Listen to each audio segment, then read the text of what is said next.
उपनिषदों के आधार पर, श्रीमद् भागवत के आधार पर, श्रीमद् भगवत गीता के आधार पर, भिन्न भिन्न दर्शनों के आधार पर परमात्मा एक हैं, तो ये बात समझाने के लिए श्री प्राणनाथ जी ने प्रयत्न किया। तो ऐसे देखा जाए तो लोग आज भी मानते तो हैं परमात्मा एक ही है, बोलने के लिए बोलते हैं कि हाँ एक ही है, तो फिर इधर बोलेंगे कि ये तो हमारे हैं और वो दूसरे के हैं, फिर वो भी छोड़ते नहीं हैं।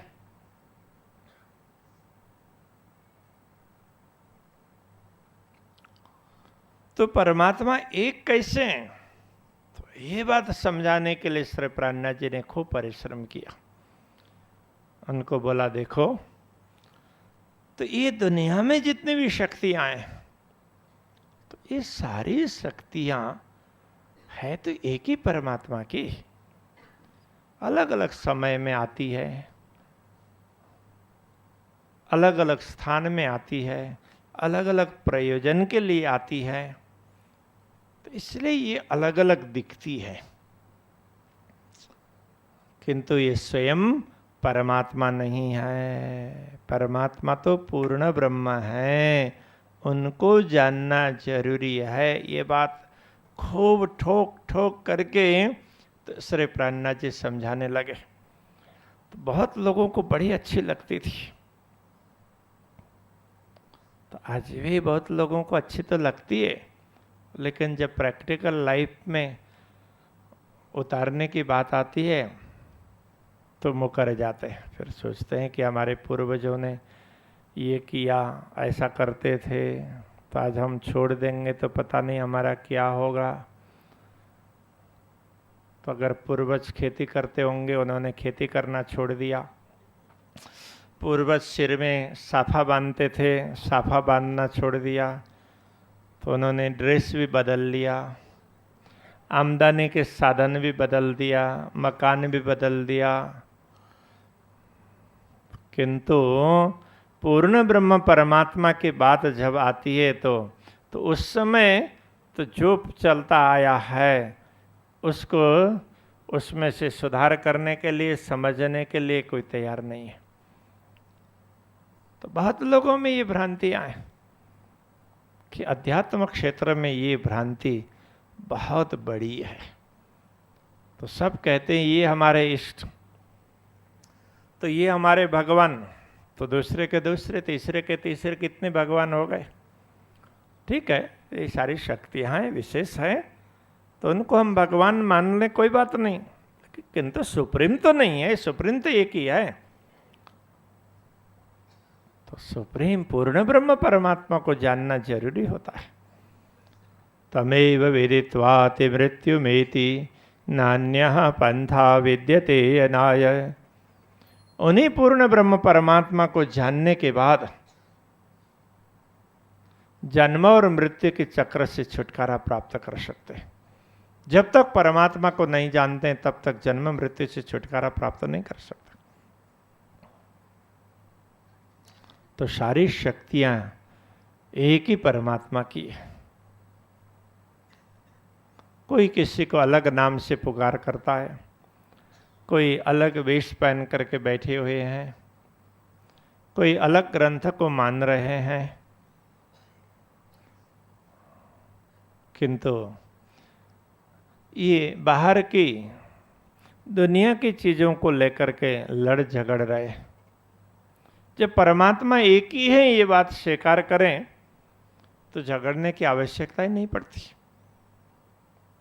हम किसी को इष्ट मान रहे हैं तो उस स्वयं परमात्मा नहीं है, पूर्ण ब्रह्म नहीं, उनकी शक्ति है।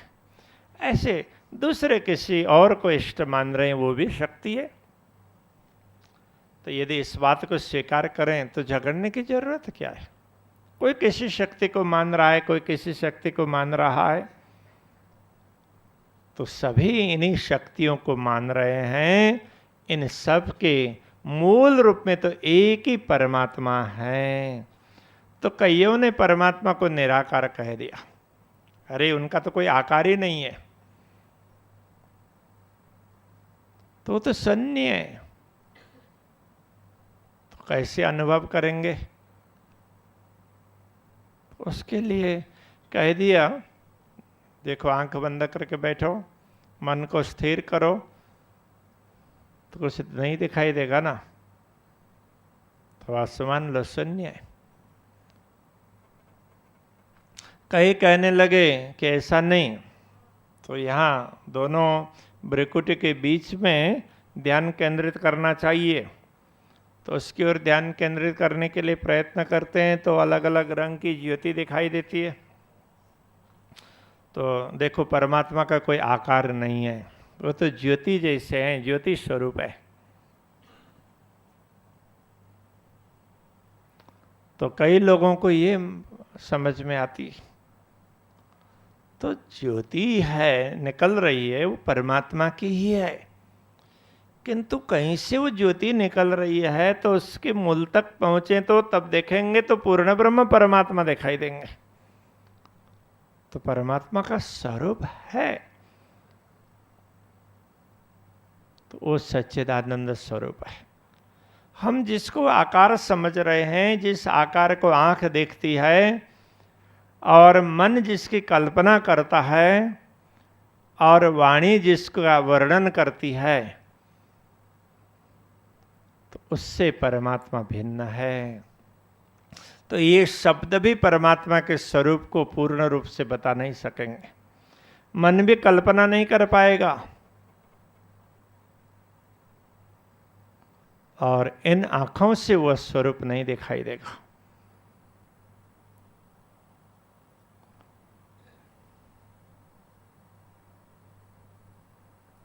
किंतु उनका आकार नहीं है, ऐसा नहीं है, आकार ही परमात्मा का है।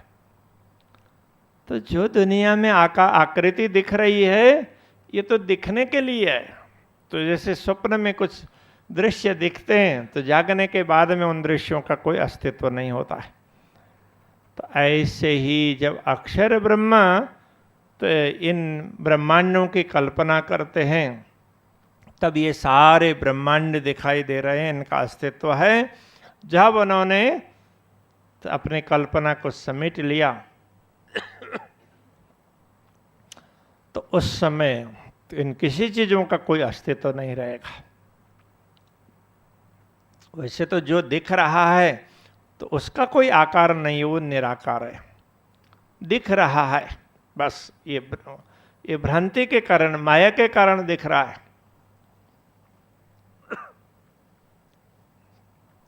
इसको वेदांत में विवर्त भी कहा। ये दिखता है, वास्तव में ऐसा नहीं है।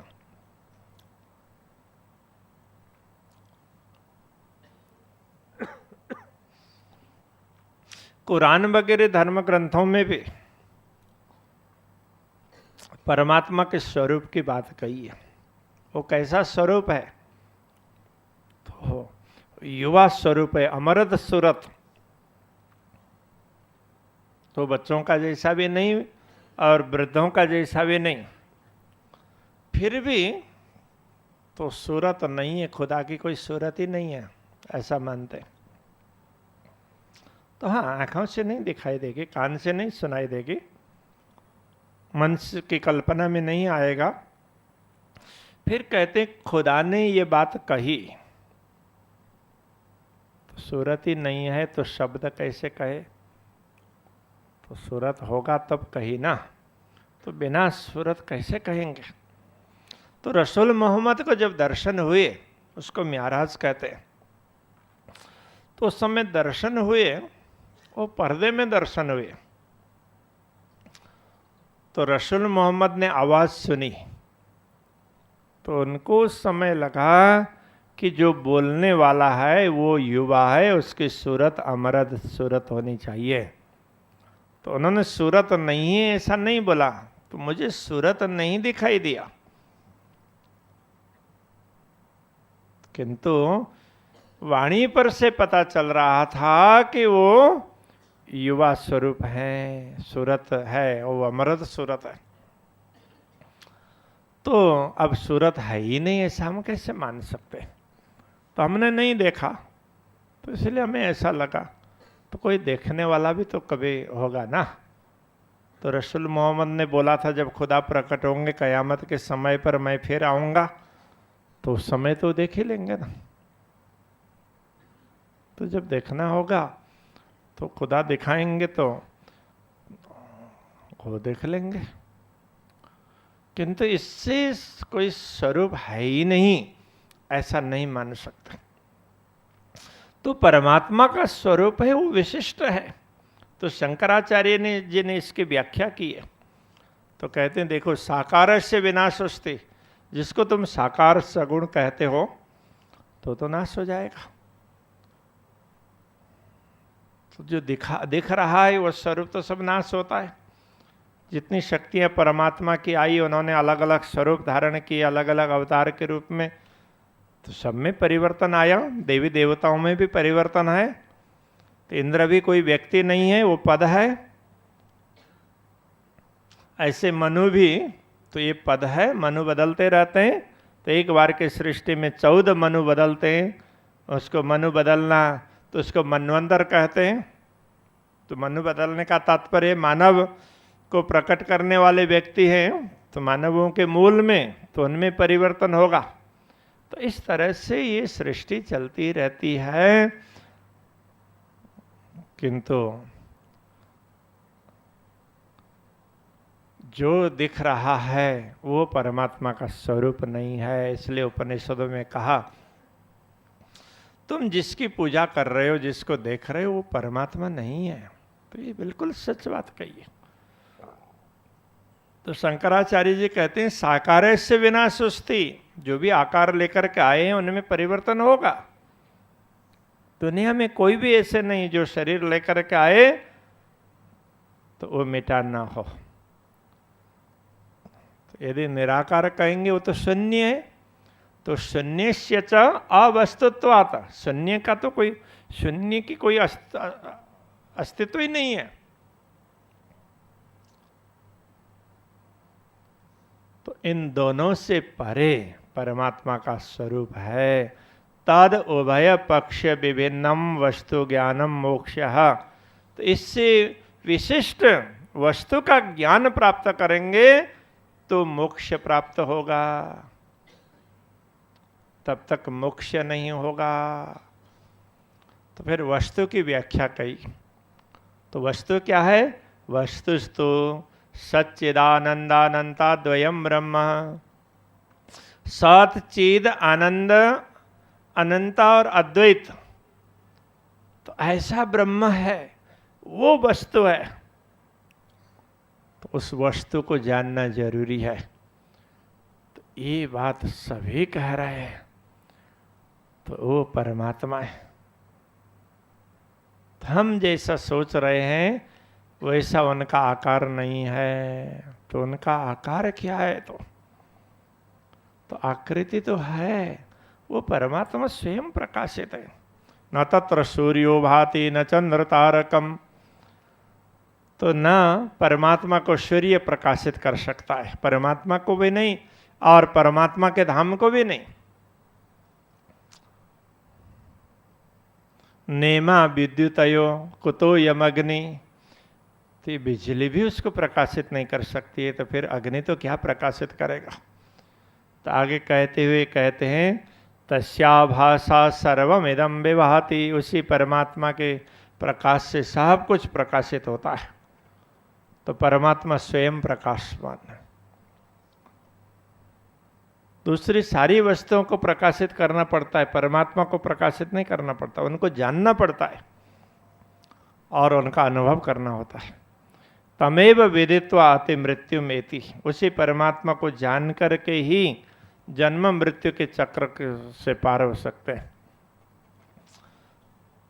तो ये सारी बातें समझाई। तो ऐसे में अनेक लोगों को उनकी बात समझ में आई, तो वे उनकी शरण में आने लगे। तो जिनको समझ में नहीं आती थी तो वो बेचारे सुनते। तो एक संत हैं, दर्शन करते कृतकृत्य हो जाते। दर्शन से तृप्ति, और श्रवण सुख सुख प्राप्त होता, तृप्ति, घरों में पधरावने भी करवाते, भोजन प्रसाद भी करवाते, अच्छी सेवा वगैरह भी करते, किंतु आत्मा की और परमात्मा की पहचान नहीं होती थी। कुछ लोगों को पहचान होती थी। तो जिन लोगों को पहचान हुई वे हमेशा उनकी शरण में रहे।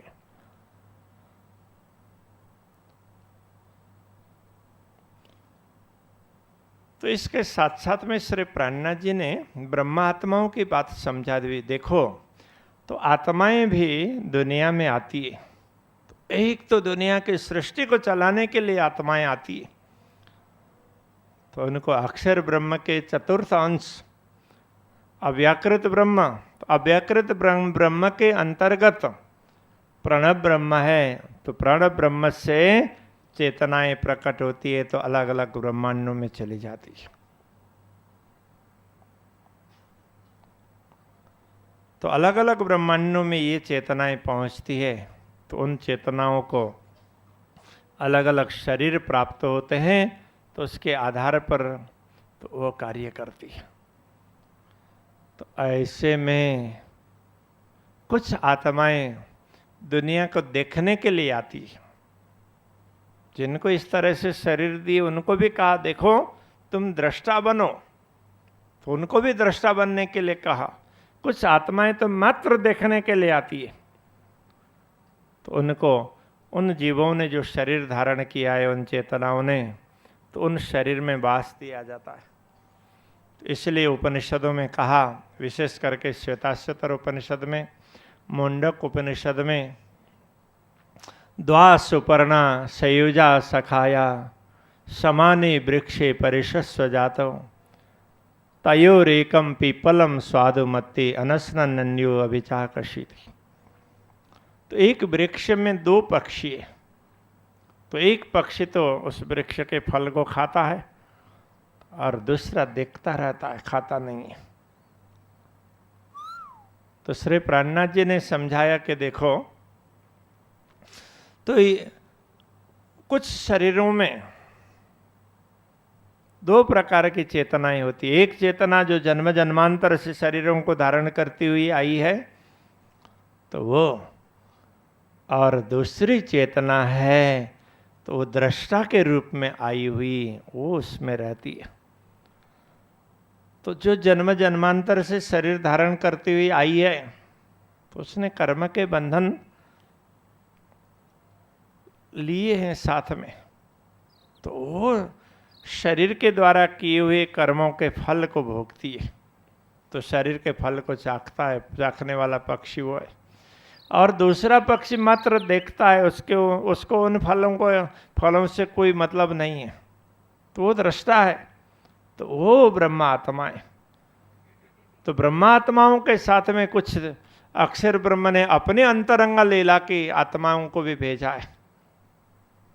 तो ब्रह्मात्माएं पूर्ण ब्रह्म परमात्मा के अंतरंग लीला की आत्माएं। तो अक्षर ब्रह्म ने भी तो ब्रह्म आत्माओं के साथ अपने लीलाओं, अंतरंग लीला के पात्र आत्माओं को भेजा है, उनको ईश्वरी सृष्टि कहा है। तो ये दोनों ही दृष्टा हैं, और जीव सृष्टि है वो भोक्ता बनती है, कर्ता और भोक्ता बनती है। जब उनको ब्रह्म आत्माओं के संसर्ग से ब्रह्म ज्ञान प्राप्त होगा और कर्तापन मिट जाएगा, तो वह भी दृष्टा बन करके अखंड में प्राप्त होगी, पहुंच जाएगी। ये मुक्ति है। तो ब्रह्म आत्माएं अपने मूल में जागृत हो जाए, उनके लिए वह मुक्ति है। ईश्वरी सृष्टि वो अपने स्थान पर पहुंचे, जागृत हो जाएं, वो उनके लिए मुक्ति है। और प्राण ब्रह्म से प्रकट हुई चेतनाएं, जिनको जीव सृष्टि कहा है, तो वह भी दृष्टा बन करके शरीर छूटने के बाद में अखंड में पहुंच जाएं, तो वह उनके लिए मुक्ति है। तो किसी ने मोक्ष कहा, किसी ने मुक्ति कहा, ये मुक्ति। तो मुक्ति के लिए अलग अलग साधन है। कोई ज्ञान के द्वारा मुक्त हो सकता है, तो कोई प्रेम के द्वारा अथवा भक्ति के द्वारा, तो ज्ञान के द्वारा आगे बढ़ते हैं उनको ज्ञान मार्ग वाले कहा, और भक्ति के द्वारा आगे बढ़ते हैं उनको भक्ति मार्ग वाले कहा। कुछ लोग हैं उनको जानना भी जरूरी लगता है, कुछ लोग हैं उनको जानने से ज़्यादा मतलब महत्व नहीं रहता। तो क्या करना है, बस उतना ही वो सुन लेते हैं और उसी हिसाब से करना चालू कर देते हैं। किंतु ज्ञान भी आवश्यक है और भक्ति भी आवश्यक है। ज्ञान और भक्ति दोनों साथ साथ चलें तो उसमें भी कभी ज्ञान आगे होता है, जहाँ जरूरत पड़ती है तो वहाँ ज्ञान आगे होगा। दूसरों को समझाने की आवश्यकता पड़ी तो वहाँ ज्ञान की जरूरत होती है। किंतु अपने जीवन में जब कुछ घटनाएं घटती है तो उस समय स्वयं को समझना पड़ता है, तो उस समय ज्ञान से नहीं तो प्रेम से भक्ति से समझ पाते हैं। जब तकलीफ आती है तो उस समय परमात्मा के प्रति भक्ति होगी तो हंसते हुए सामना कर पाएंगे। भक्ति नहीं होगी, मात्र ज्ञान होगा तो दुखी बने रहेंगे और दूसरों को कोसने लग जाएंगे, परमात्मा को भी कोसने लग जाएंगे। तो इसलिए ज्ञान दूसरों को समझाने के लिए ज़्यादा उपयोगी होता है, और प्रेम भक्ति तो वो स्वयं को समझने के लिए ज़्यादा उपयोगी है। तो ये दोनों ही स्वयं को समझा करके परमात्मा का अनुभव करवाते हैं। तो इन दोनों की आवश्यकता है। तो इस प्रकार श्री प्राणनाथ जी अलग अलग स्थानों में समझाया करते थे।